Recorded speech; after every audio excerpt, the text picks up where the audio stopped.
So from 1995 to 2019, and he tells me he'd seen every game. And he selected at number 12, Cameron Lockwood. And this is a list of people that included Sadi Ghazi, listed medalist, Michael Gibbers, listed medalist, Troy West, games record holder and premiership captain, Ben Jolly, four-time best and fairest winner and premiership captain. It was a who's who of who's played at this club over that journey. He had Cameron at number 12, and some of his words he used were inspirational, great leader, and cared deeply about this club. And I can attest to all of those values in this fella, because that's what I witnessed when I arrived here. He played at the Western Jets. In fact, he tells me he played at Willie Juniors first off, coming through the ranks as a local boy. Went to the Western Jets. He won the best and fairest in 2005, and he backed it up with the best and fairest in 2006. He made the TAC Under-18 Team of the Year in 2006. He came to Williamstown. He played 124 games, kicked 45 goals. He rose to be vice-captain of our club. He won the best and fairest in 2013. He was a premiership player in 2015, and he was voted best in finals in that year. He's a life member of our club, and we're very lucky to have Cameron Lockwood come and join us tonight. Please put your hands together.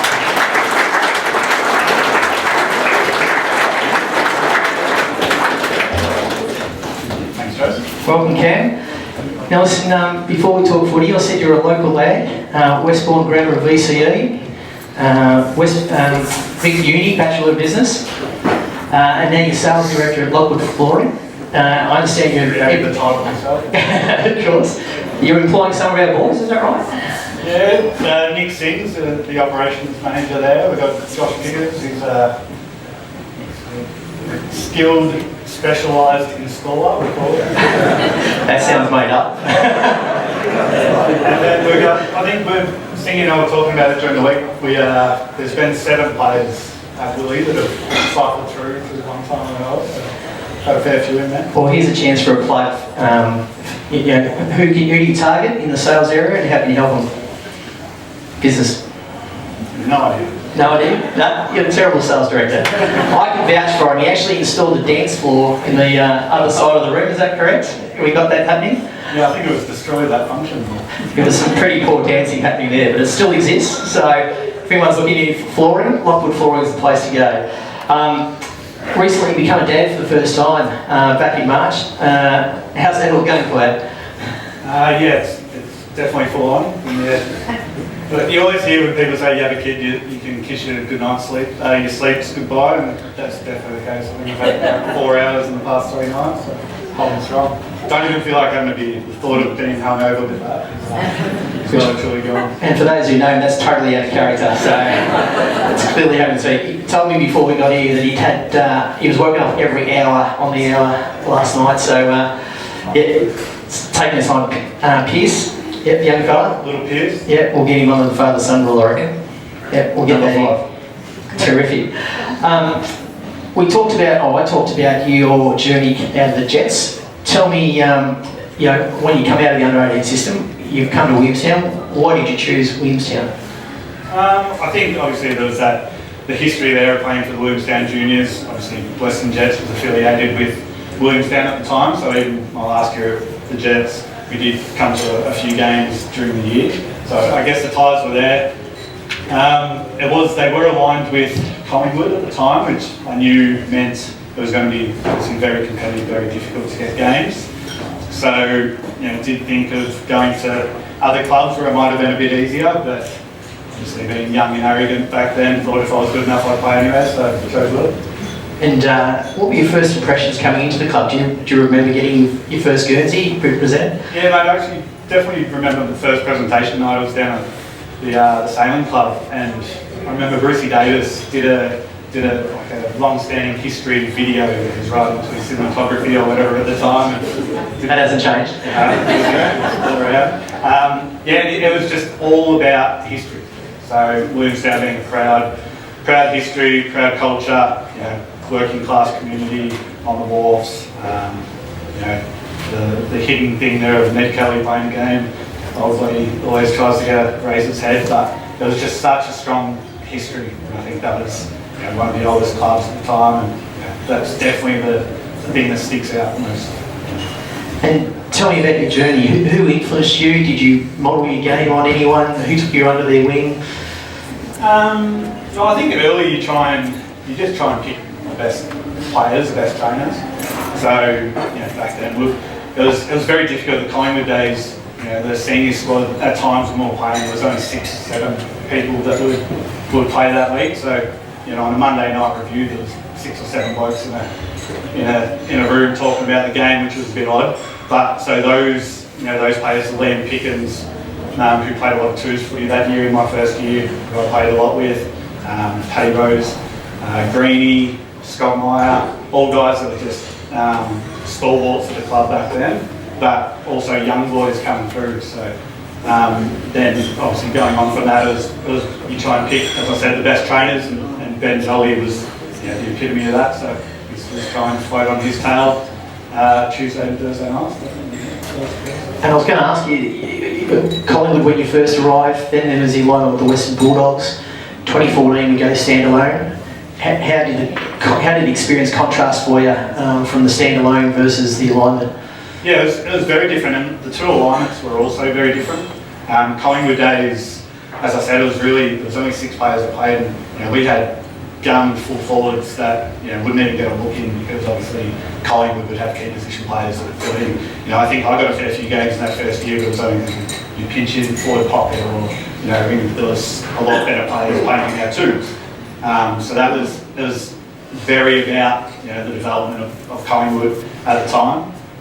Going to the Bulldogs, we sort of coming from that alignment, we wanted to stamp our authority, I think, early, and not be just a development team. So it was really 50-50. We still had to develop, obviously, the Western Bulldogs, but being a proud club, we wanted to more start driving our own way. And then obviously going standalone, totally different game. We finally had a club that it was just us all the time. Everyone in the room was playing for Williamstown, wasn't trying to get selected to play AFL next week. Or, obviously, similar to a lot of boys in here, you all have individual goals and agendas, but at the end of the day, when you pull and jump, you're playing together. So I think it doesn't compare from going from an alignment to being a standalone. I was going to ask over that journey, the Foxtel Cup, did you play in, we won the Foxtel, the first and the last one, did you play in any of those? Yeah, I played the one with lots. Well, our boys are going to experience interstate travel for the first time. Now, speaking of Adam Markon, who was part of that team that travelled interstate for those games, he said it was a great bonding experience. Is that how you felt about that opportunity? Yeah, definitely. They're the times it's like when you go on camp and things, it's just a good time where you're all around each other 24/7. There is the danger of those things when you go there and then you've got the buffet. Then you got the buffet breakfast and you probably overeat. So there's those things to be careful about when you're playing interstate. But you get that full bonding experience, and you can't beat. The legends of the club always talk about belonging here and spending time here. And when you get the opportunity to just be in each other's pockets for 2, 3, 1 night, 2 nights, whatever it is, it fast tracks your relationships internally, and that's only going to benefit you on the field. I'm imagining 2015 was the peak, the premiership. Tell us about that experience and how you felt about it. Obviously you're never going to beat a premiership. That year for us, it was interesting. I've been a part of I think 8 pre-win finals before that, losing all of them. And the one year when we made the granny previously, I missed that whole year with injury. So for me personally, it was, I sort of looked at it, end of my career, it was late, it was going to be, the final moment. And just the whole build up to it, like you talk about how many times you hear coaches say, win that contest, or, the big moments matter. I can just remember that build up, the Essendon game, being up, the crowd was on Essendon's back when they would come rolling in, and Lee Masters takes them up, kicks a goal. They're those moments that always gets brought up as a coach, and then moving into that granny, it was all about process. We were up by I think 10 goals earlier, and it seriously felt like we were down. Like the whole time, I'm just like, don't know look at the score, no one look at the score, just keep grinding away. And it was all about the process, all about the next contest. And you know, we drove that culture from, I think they had 17 AFL players with 9 or 8 Premiership Hawthorn players from the year before. So you know, we were all VFL players, so you know, really had no right being that competitive with them, and to put them to the sword like that, it was great. And then obviously the Sunday night, Mad Monday, and the terrible Tuesday. The glory days. There's a number of players, as Plappy said, have joined our club for the first time, getting their first ever Williamstown Guernsey. What advice would you give those players? Yeah, I think coming to the club early, I always loved hearing the old stalwarts of the club. You know, Wheels, Chops, these guys talk about what the club means to them. We used to get Wheels down every year just to talk to the playing group. I could do a captain's run on a Saturday morning, get Wheels down, and you could just hear the passion in his voice and how he spoke about, you only come to Williamstown for a reason, you don't pass through all these things, which sort of you hold strong as a player coming through. So my advice to you guys is similar to that, is sort of belong to that culture, as Plappy was just talking about before too. There is a rich culture here, and it's about belonging to that. And what does that mean? That means not being the guy that comes last to training and first to leave, or the one you're chasing up to get function tickets back, or that doesn't want to turn up to club functions, that is ducking off training. Those times in the change rooms next to each other, talking about the war stories on the weekend for that shower for 40 minutes on the Monday night, there where relationships blossom, and that's what it's about, belonging to the club, meeting everyone. I remember Sam Cranage, one of the ex-players, came down to the club. Early days, he was like, just introduce yourself to everyone, because there's probably a guy standing that comes into the huddle on game day wearing a Dreiser bone in the wind and the rain, and you think, who's this bloke? He's probably played 150 games here, or he's probably supported the club for 30 years. So there's that rich history here that you want to belong to and buy into. And then I think, obviously, everyone feeds that information to you, and it's important to know, but I think you can interpret it your own way as well. You guys are here to create your own history, and I think that's super important to respect everything that's gone on prior, but that's all in the past. You guys are looking for the future and the present, so create that history, win that premiership, get your name on the locker that stays there for life.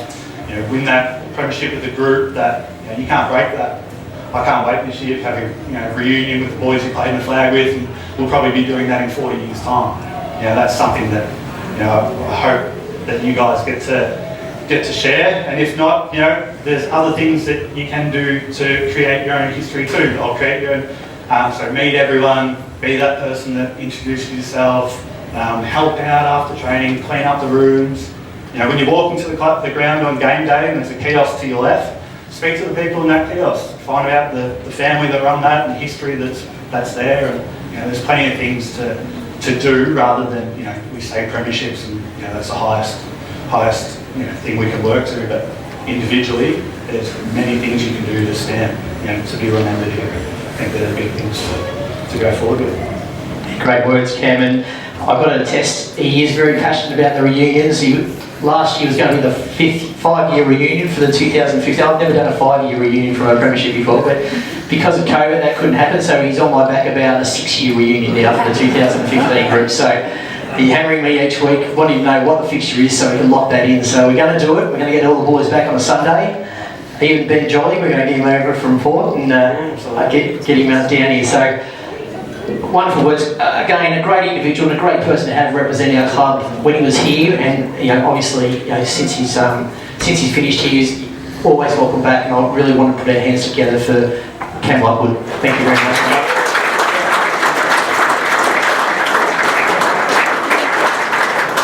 I'm just going to call our General Manager of Football, Steve Soulsby, forward. We've got a bit of a present for you and the family to sweeten things up at home. Make sure, well, it's going to help with the sleep, but we've got a bit of a presentation from Steve. Take that, mate, from our regards. And I look forward to seeing you at the 2015 reunion. Good day, mate. Thank you, mate.